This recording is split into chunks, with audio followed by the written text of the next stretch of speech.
I don't know if you've noticed a smoke haze around Parliament this week, but there's been a drug symposium going on.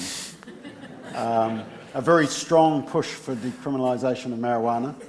I read an article this morning on the Stuff website which said that they were struggling to find people defending the status quo, opposing decriminalisation of marijuana. Two of them happen to be you and I, standing in the gap. Okay.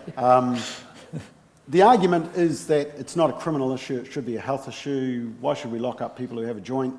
Actually, marijuana is not that bad. They could be on worse. What's your response to that? Because my argument is that it's both criminal and health, that criminal sends a societal message, but we need to offer the health, we need to give the addiction services, we need to help people out of it. Is that where you're coming from? And that's what we have at the moment, which is the product of, debate that's gone on, certainly since I've been in Parliament, almost 3 decades. So while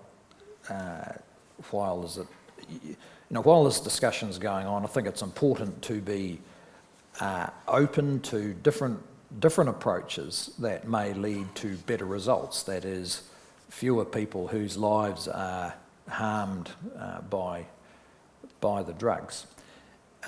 Every time we've had that debate, though, in the past, we've come to the same kind of conclusion, which is that the harm from these drugs can be enormous, can wreck lives, and generally does, often does.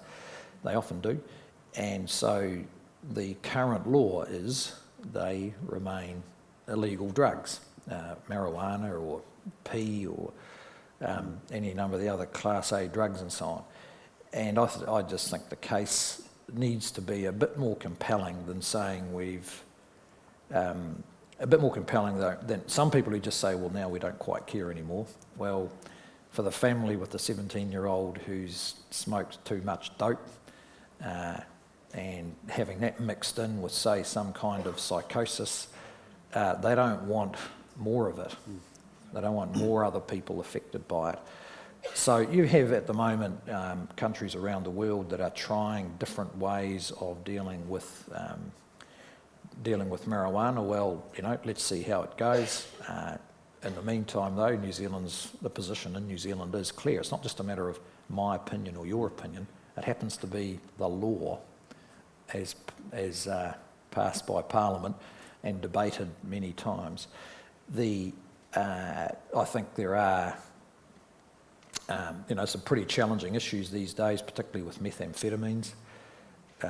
Just a couple of weeks ago, I was with a group of a couple of dozen recovering meth addicts, and some of their stories about the impact on their lives, well, all of their stories, I didn't get to hear all of them, but the ones I did, the impact on their lives and those around them over quite extended periods of addiction were just enormous.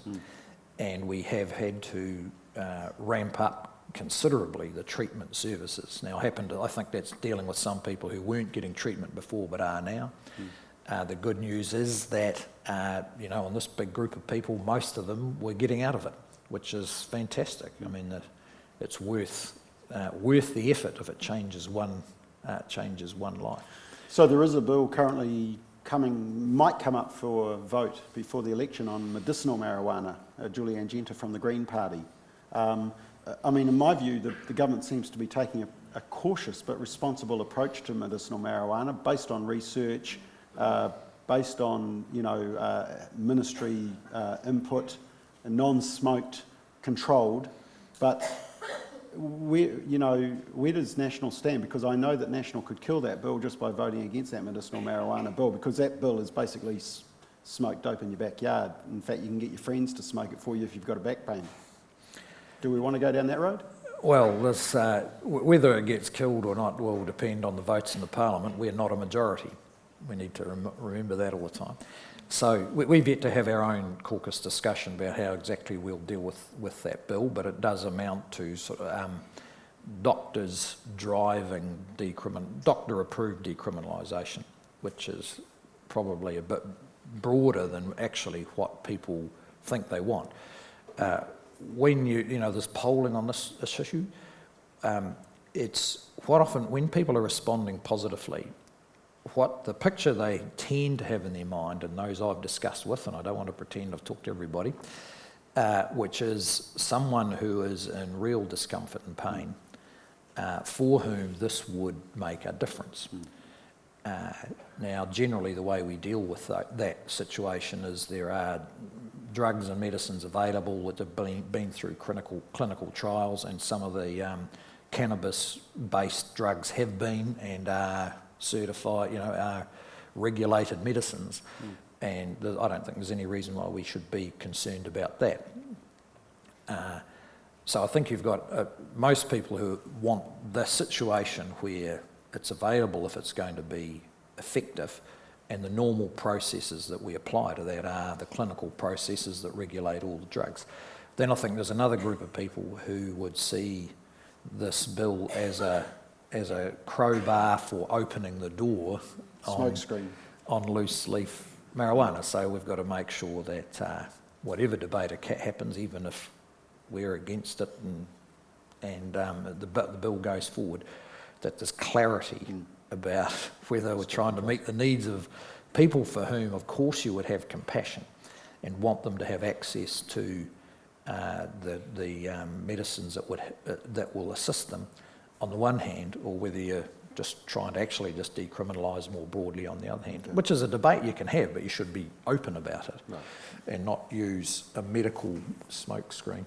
So, and I think you would find most people partial to finding a better, if there are better solutions for those for whom it has a big impact, then let's have a look at those.